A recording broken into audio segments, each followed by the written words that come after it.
From Kansas State University, this is Agriculture Today. Eric Atkinson with you. Ahead today, we'll hear from the director of the International Center of Insect Physiology and Ecology, who is being honored this week as the 2019 Alumni Fellow for the K-State College of Agriculture. Segenet Kelemu is an internationally acclaimed researcher. You'll meet her next. Also today, K-State's Erick DeWolf has the latest scouting report on rust diseases in the southern plains and what threat they may pose to the Kansas winter wheat crop. He also talks about K-State's just-released Foliar fungicide efficacy ratings for you producers to use in selecting a fungicide product. And on this week's horticulture segment, K-State's Ward Upham talks about problems with ornamental pear trees that you homeowners will want to know about. Here on Agriculture Today. While many people know hunger is an issue in developing countries, it is also a problem in our own backyards. In 2010, 1 in 7 Kansans struggle to put adequate food on the table. 2 K-State research and extension programs are tackling this problem. The Family Nutrition Program and Expanded Food and Nutrition Education Program reach thousands of Kansans in more than 70 counties. They learn how to eat healthy with a low budget. For more information about these programs, visit ksre.ksu.edu.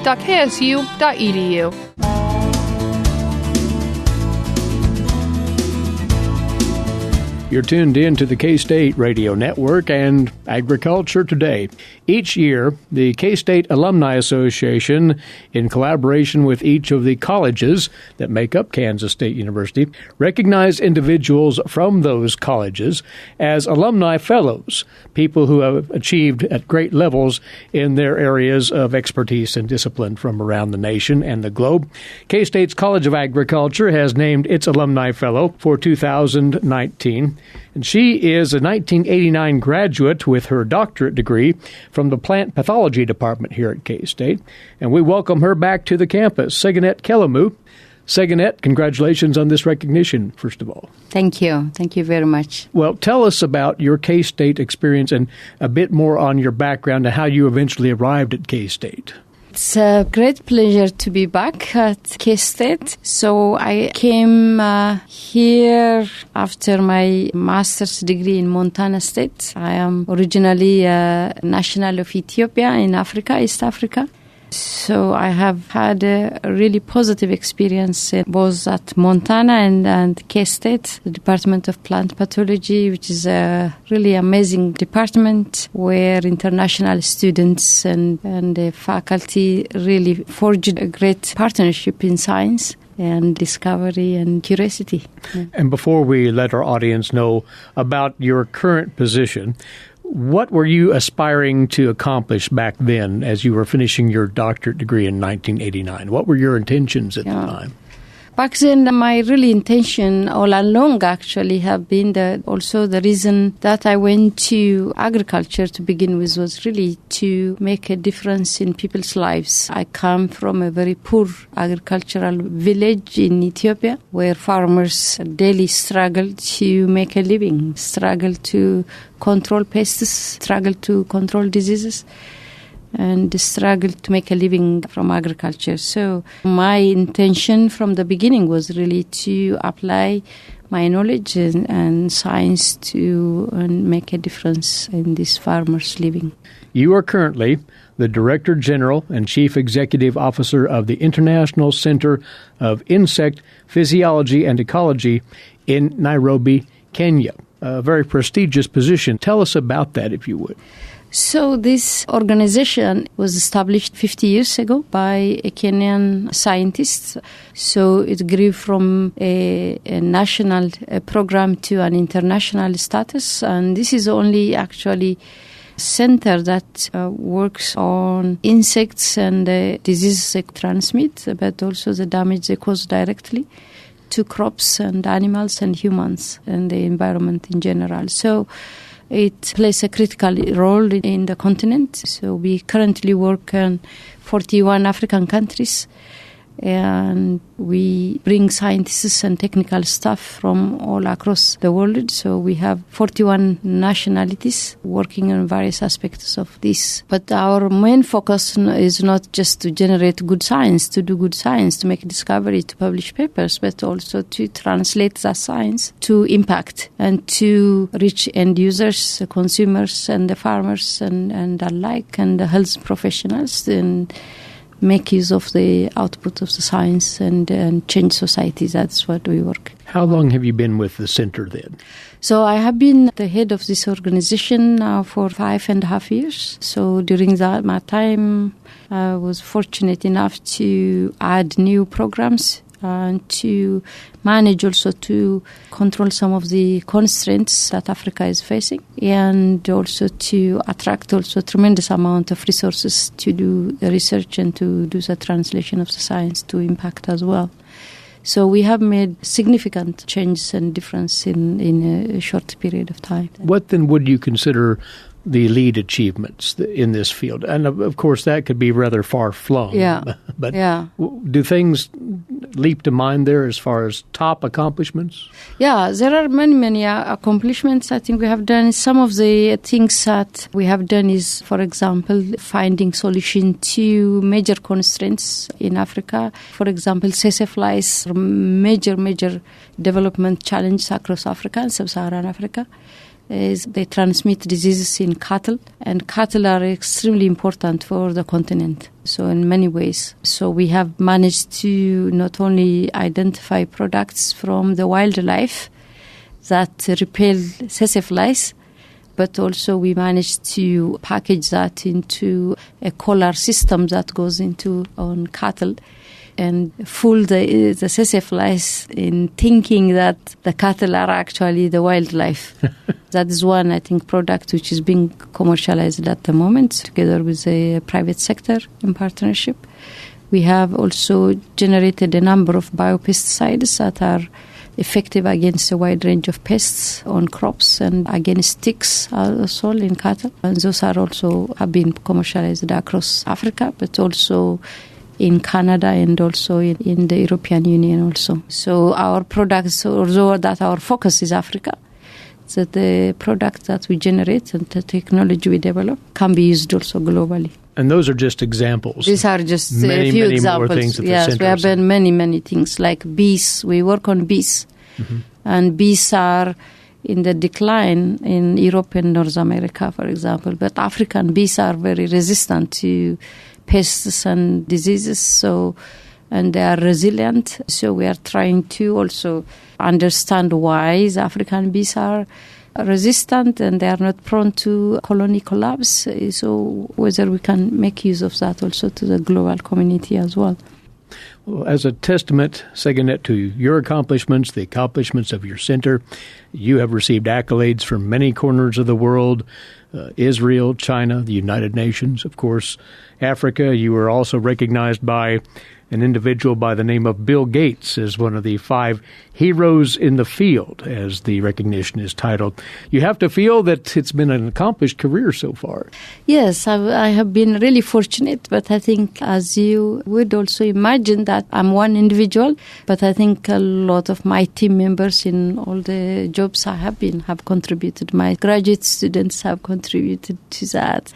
My staff contribute to that. My partners contributed to that. So I have been really fortunate to have a global network. There is a saying in Africa that it takes a village to raise a child, but I think it takes also a global village to make a scientist successful as well. So I think my network, my partnership, my staff have contributed to that, and I'm fortunate to do what I love to do, but also to be recognized also for that. Yeah.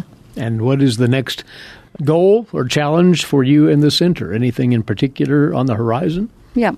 So we are working on new approaches on malaria control, for example.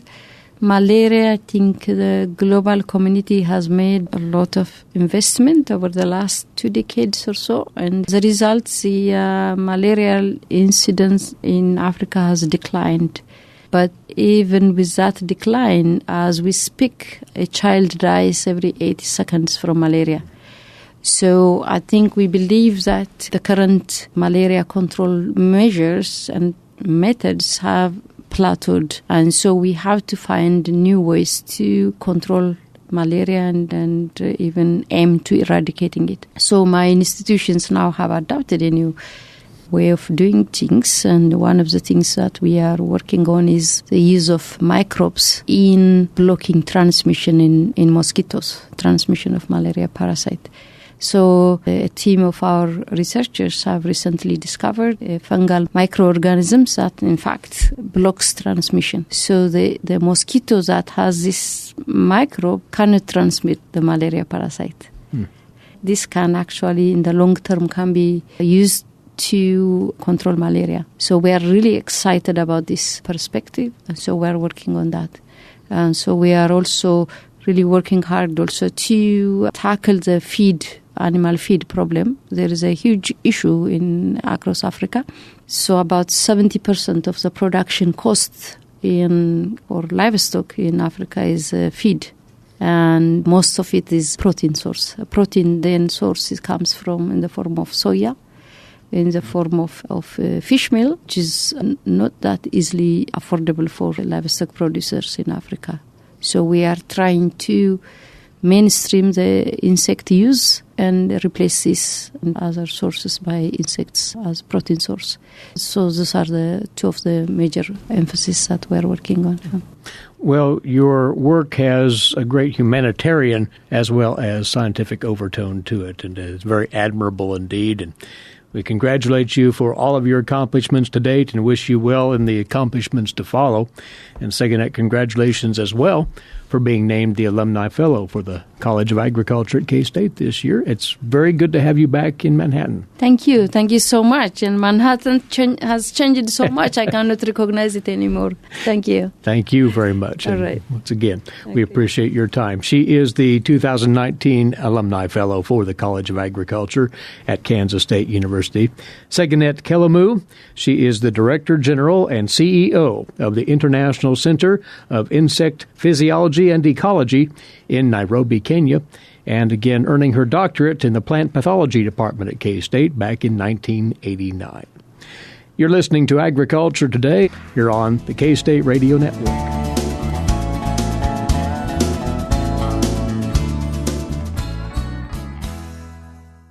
What is radon? Home exposure to radon gas is the leading cause of lung cancer death in the United States for non-smokers.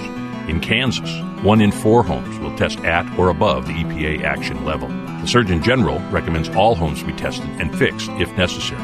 Visit kansasradonprogram.org for more information. Test, fix, save a life. This message brought to you by the Kansas Radon Program, the Kansas Association of Broadcasters, and this station.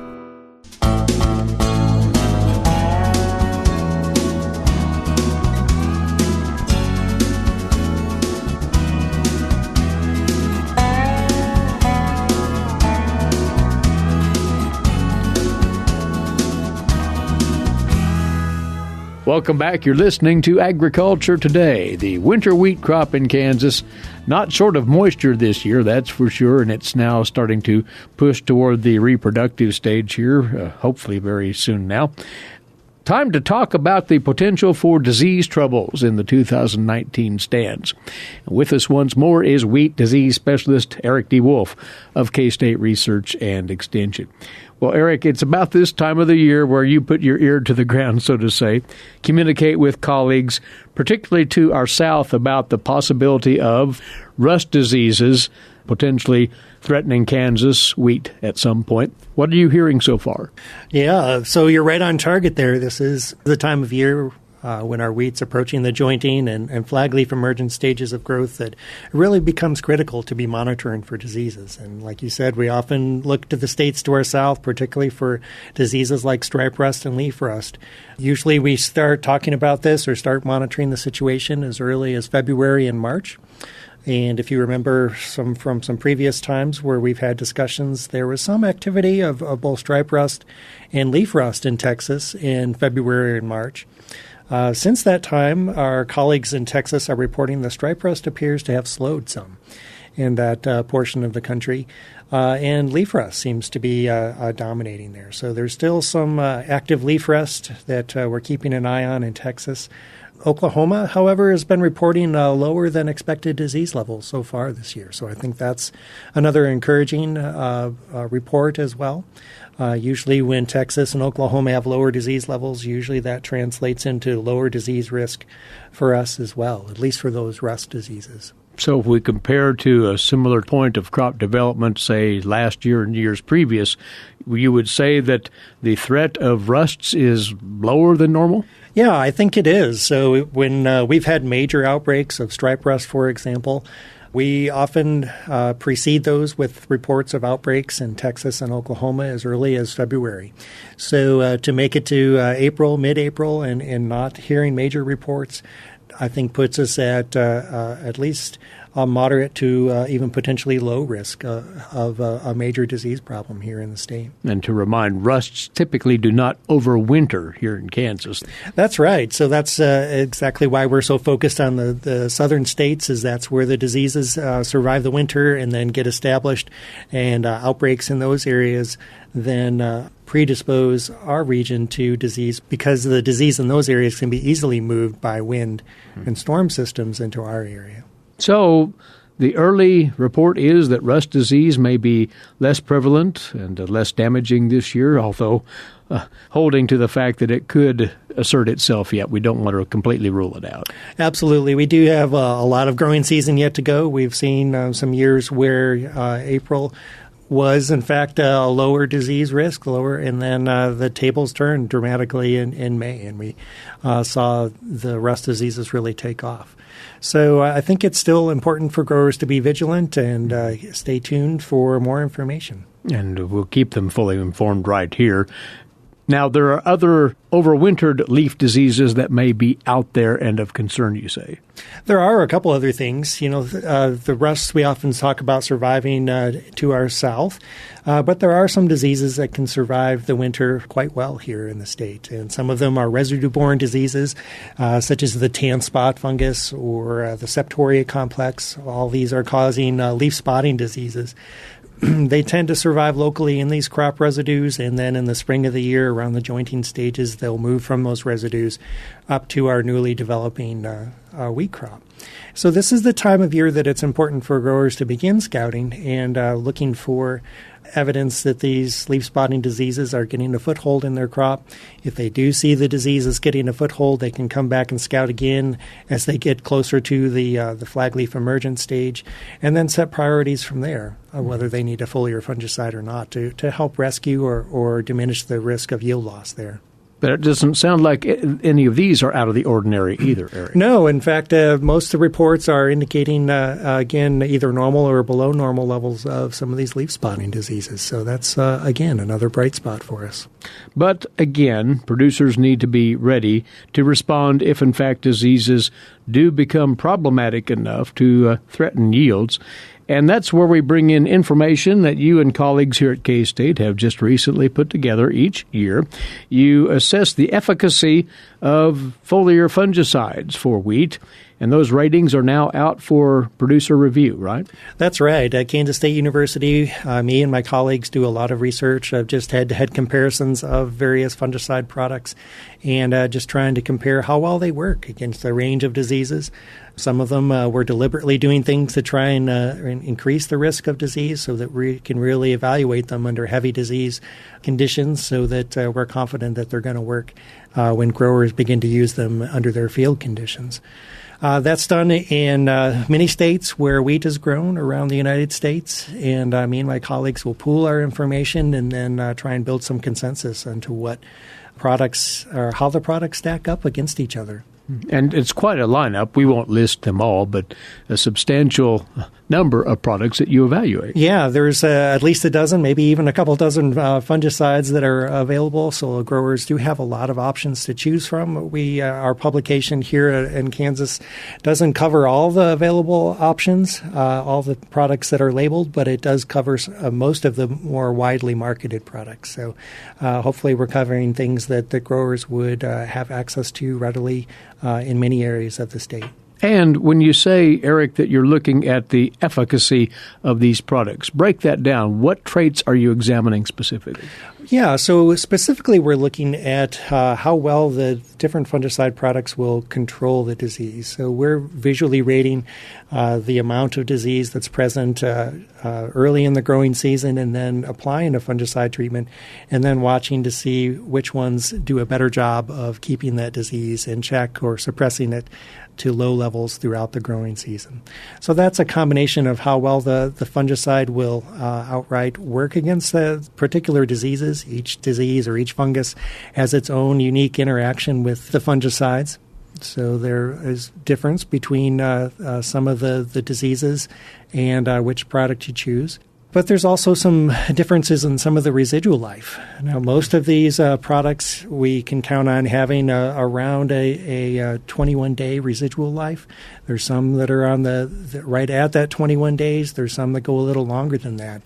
But the bottom line is that in most situations, if we're applying the fungicide at a reasonable time, we get to the boot or heading stages of growth, we can make the fungicide application to protect those upper leaves at that point.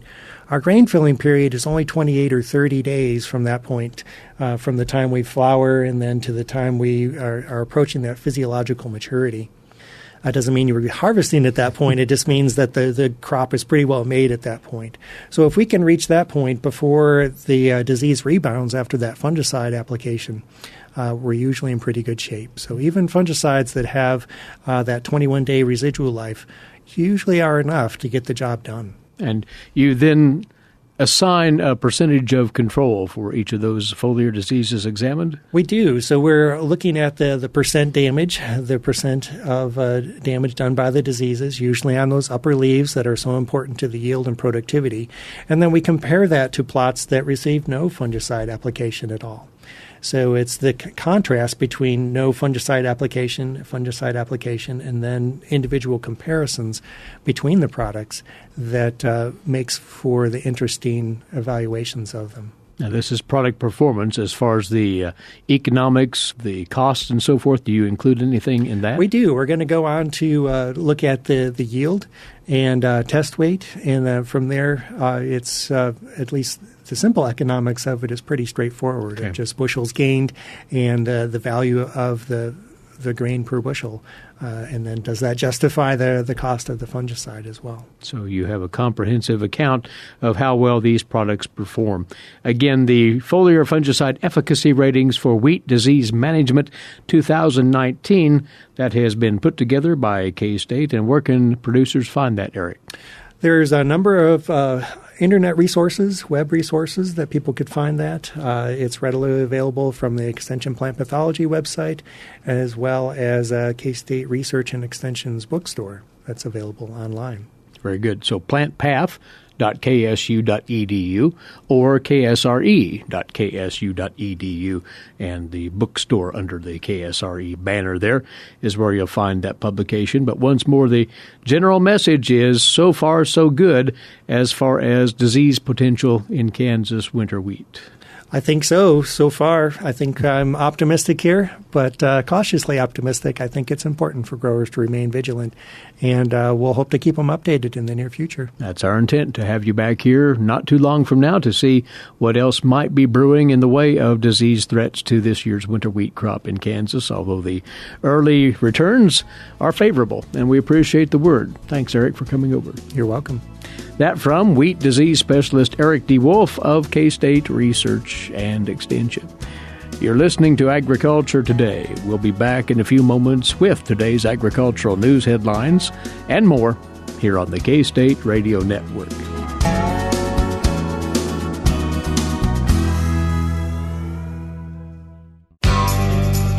Did you know every Kansas farmer feeds 128 plus people?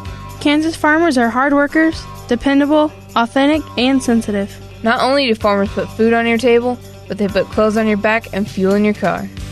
For more information about Kansas farmers, visit K-State Research and Extension online or stop by your local Extension office. This message has been brought to you by the K-State Animal Sciences Leadership Academy participants.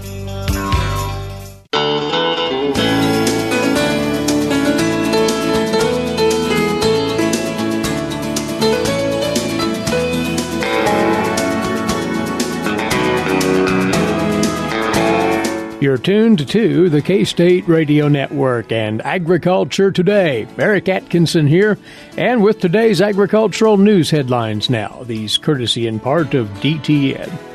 Well, the National Pork Producers Council has canceled its signature summer event out of an abundance of caution as African swine fever continues to rip through the global pork herd. Quoting here NPPC President David Herring, while an evaluation by veterinarians and other third-party experts concluded negligible risk associated with holding the event, we have decided to exercise extreme caution. He went on to say, prevention is our only defense against ASF, and the NPPC will continue to do all it can to prevent its spread into the United States. Herring added that an already difficult trade climate was a factor in the decision to cancel the event. Quoting him once again, an ASF outbreak, that is, would immediately close our export markets at a time when we are already facing serious trade headwinds, he said. He went on to say the retaliatory tariffs we currently face in some of our largest export markets due to trade disputes are among the factors that prompted a conservative decision regarding the World Pork Expo. Meantime, USDA Secretary Sonny Perdue says there are some misconceptions about the USDA's proposed new swine slaughter inspection system. Here's more on that from the USDA's Gary Crawford. Officials with the Department of Agriculture's Food Safety and Inspection Service say despite what's being reported by some news organizations, the USDA's proposed modernized swine inspection system for pork processing plants does not replace USDA inspectors with plant personnel, does not give inspection authority to plant personnel. That's not the intention at all. Agriculture Secretary Sonny Perdue on Capitol Hill this week explained the system for lawmakers. Most of this effort has to do with pre-sorting the animals. What we're doing is asking the plant people to pre-sort those animals to make sure those from a visual perspective that don't look healthy initially are not processed along in between the others. Doing that would reduce slowdowns in the processing system. And Perdue said, make no mistake, under the new proposed system, it's still true as it always has been. USDA inspectors are looking at every animal that's slaughtered. And still checking the food products from those animals. In Washington, Gary Crawford for the U.S. Department of Agriculture. The survival of thousands of smaller dairy operations rides on the success of the latest program designed to support those, as dairy farmers right now continue going out of business at a rapid clip. Struggling dairy farmers and their bankers are being told to just hold on until this summer, when the USDA will finally be ready to sign up dairy producers for the Dairy Margin Coverage Program. The program, says House Agriculture Committee Chairman Colin Peterson, isn't perfect, but it's the best thing that we've had in dairy in a long time. He said it will keep these small guys in business, as he put it, and that is the purpose of it. The Dairy Margin Coverage Payment Program is going to be retroactive until the beginning of the year. It is unclear, though, how many people know that, says Peterson. He led a bipartisan letter with more than 70 House members in late March calling on the USDA to prioritize the implementation of this program. Days later, the Senate followed up with a similar letter by 38 senators calling for the same thing. Agriculture Secretary Sonny Perdue told the House Appropriations Agriculture Subcommittee that it would be impossible to move up the signing date for the new dairy program. It is currently set for June the 17th. But Perdue added the program should be, quoting here, a no-brainer for farms with fewer than 250 to 300 milking cows. And Brazilian crop agency CONAB has raised its estimate for Brazilian soybean production and its forecast for corn production in the 18-19 growing season as good weather boosted the productivity in areas planted later in the season. Brazilian farmers grew 113 million metric tons of soybeans in the season. That's a decline from the record 119 million tons produced in the 2017-18 growing season. In March, the agency forecast a crop of 113.5 million tons. The 18-19 harvest is smaller than a year ago because of a heat wave that struck several important soybean-producing states in December and January. Higher temperatures and less than normal precipitation hit areas of the states of Paraná and Mato Grosso do Sul, pushing analysts and CONAB to cut their early forecasts for another record soybean crop. And they're also raising their forecast for the 18-19 Brazilian corn crop to 94 million tons from 92.5 million tons in its March report. That takes us on now to this week's edition of the Kansas Soybean Update. Here's Greg Ecology. Dr. Ignacio Champidi, cropping assistant specialist in the Department of Agronomy at Kansas State University, joins us. Ignacio, you've put out a call to producers who might have an interest in participating in university-managed research. This is a non-fund research, program that we have conducted, the last 5-6 years, and our main goal is to help farmers to identify what are the main critical production research gaps and trying to help to be more successful in increasing productivity. So for you, and especially getting that wide range of research information, but also under a variety of conditions. Now, our main goal is, not to come ask with the questions, but we want to work in collaboration with farmers so they can basically ask questions, or what they want to learn about it. And then develop it in collaboration research protocols or things that we want to test in the field. And our goal at the end of the year is to make sure that the farmers get basically those questions answered.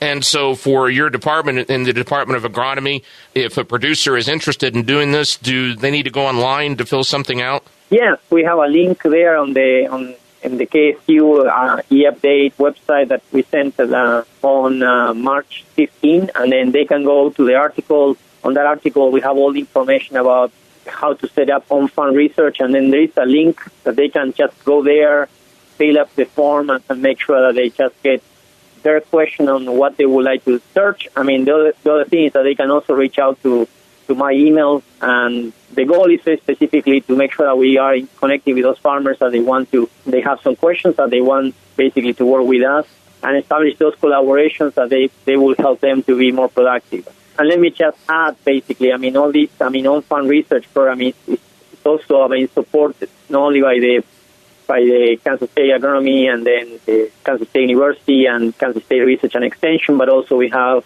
support from both the Kansas Corn and Kansas Soybean Commission to really start helping farmers on answering questions that are relevant for them. Ignacio, we appreciate your time. Thank you very much. Thanks, Greg. Have a good day. Dr. Ignacio Champidi, cropping systems specialist in the Department of Agronomy at Kansas State University, joins us on the Kansas Soybean Update. Greg Ecology there with the update. Many thanks, Greg. And next, after this break, this week's K-State Horticulture segment for you.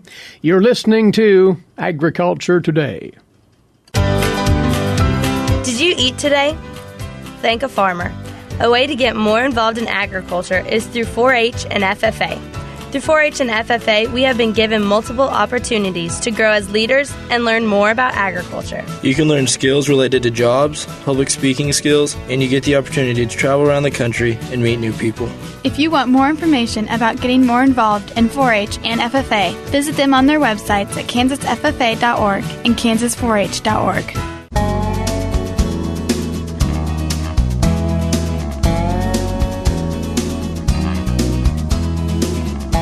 Now for you on this Agriculture Today, our weekly time set aside to discuss horticultural matters. And Mike's side with us once more is K-State Research and Extension horticulturist Ward Upham. Our topic of choice this week, problems that we find with ornamental pear trees, which have gained favor with a number of homeowners in recent years. And there is something of an annoyance associated with these, which we'll talk about. But this is beyond the standard Bradford pear tree that's been so common in years past, right, Ward? That's right. So ornamental pears can contain a number of different varieties, but in the past it was pretty much all Bradford pears. And so that's a specific variety within this group of trees. Now, in the past, these trees have been very popular because they have such a nice floral display in the spring, and they really don't have much of a problem as far as diseases are concerned with the leaves, and they're nice dark green leaf color. They do have a little bit of rust sometimes, but not anything that really is objectionable. However, in recent years, we've seen that some of these trees are starting to bear fruit. Which was not advertised when sold, to put it that way. That's right. A lot of people thought that Bradfords were sterile just because you never saw fruit on them. That really wasn't the case. What happened is that now we are starting to get some other varieties of pear. One of the drawbacks of Bradford was that they were fairly weak-wooded. So you get a windstorm, ice storm, anything like that, and they tend to break apart. So they developed different pear varieties that were stronger wooded. But what happened is that now you have two different varieties of pear. Like a lot of fruit trees, pears need to be cross-pollinated. In other words, you need to have two different varieties in order to get fruit. That's true of apples as well. If you have one Jonathan apple, you're not going to get any fruit or very little fruit. If you have two Jonathans, you still don't get any fruit. But if you have a Jonathan and a Honeycrisp, you get a lot of fruit on both because there are two different varieties. Well, most pears are the same way. And that was true of Bradfords.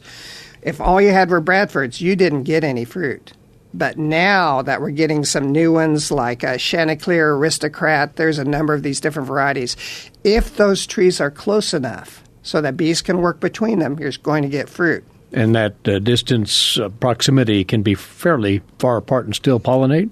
It can be. Once you get over about 500 feet, you're going to be pretty safe. What bees like is probably 100 feet or less. And so if you're that close together and it's line of sight, you're probably going to get fruit. Now, this fruit isn't what we normally think of as pear fruit. It's about the size of a marble. So it's very small, kind of a brownish color. And the problem with it is it's really messy. If that fruit drops on a sidewalk or a driveway and you step in it, it's going to kind of smear and it can get really quite slick. And it's not edible, presumably. It is not. It's just way too small. Think of a small crabapple. And so it's, again, about the size of a marble, so you're not going to do anything with this but wish it wasn't there. And you say beyond just the mess that it can create, Ward, it can actually become, in this sense, invasive as a species. That's right, because now that you have fruit, you also have seed, and that fruit is small enough that birds can eat it. And they can distribute that seed all over the place. And so you may have seen ornamental pears coming up where no ornamental pear was actually planted. And that's becoming a problem, especially in other parts of the country, where we are getting these trees actually being listed as invasive. Now, that's not true in Kansas yet, but you can see that starting to be more of a problem. It's a tree that in the past we considered a very good tree. Well, it's lost some of its allure now just because it can be invasive and because of this fruit problem.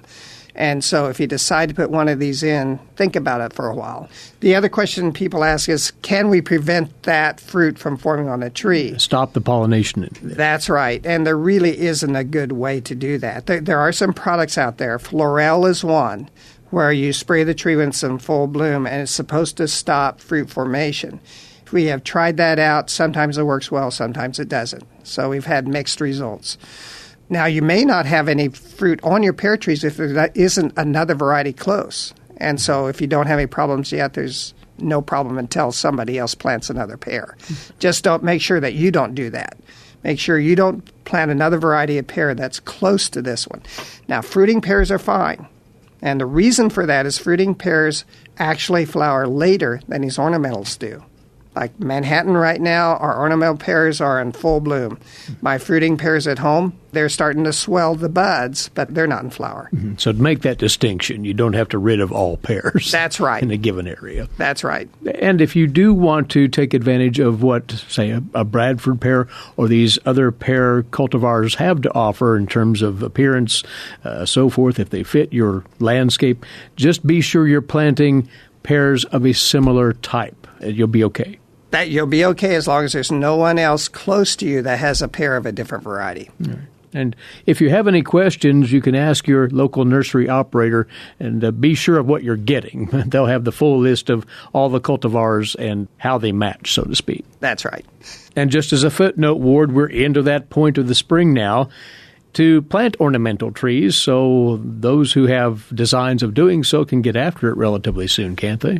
They certainly can. And there are other trees you can plant that have some of the same good characteristics that the Bradford pears used to have without the weak woodedness. Like crab apples, you can choose some of those that are fruitless. White fringe tree is one that isn't well known, but it makes a very nice display in the spring, and certain varieties have blue fruit, which is kind of interesting as well. Mm-hmm. So there are other types of trees that we can substitute for these ornamental pears. And they can accomplish what you want accomplished with your landscape layout then. That's right. Without the mess. Yes. Hopefully, anyway. Very well. Ward, thanks for bringing this to our attention. We appreciate it, and we'll welcome you back in soon. You bet. K-State Research and Extension horticulturist Ward Upham with us to point out some of the downside associated with ornamental pear trees and what you need to think about before you invest in and plant those in your home landscape. By the way, Ward always answers questions of this ilk and others about anything horticulture at the Horticultural Rapid Response Center here at K-State. You can dial him up directly at 785-532-1438. 785-532-1438, and that is this week's K-State Horticulture segment. As we part today, bringing to your attention that more and more folks are taking advantage of our podcast service. You might want to do that as well. All the particulars can be found at agtoday.net, that is agtoday.net. Meantime, please rejoin us right here tomorrow, won't you? Until then, Eric Atkinson for Agriculture Today. This is the K-State Radio Network.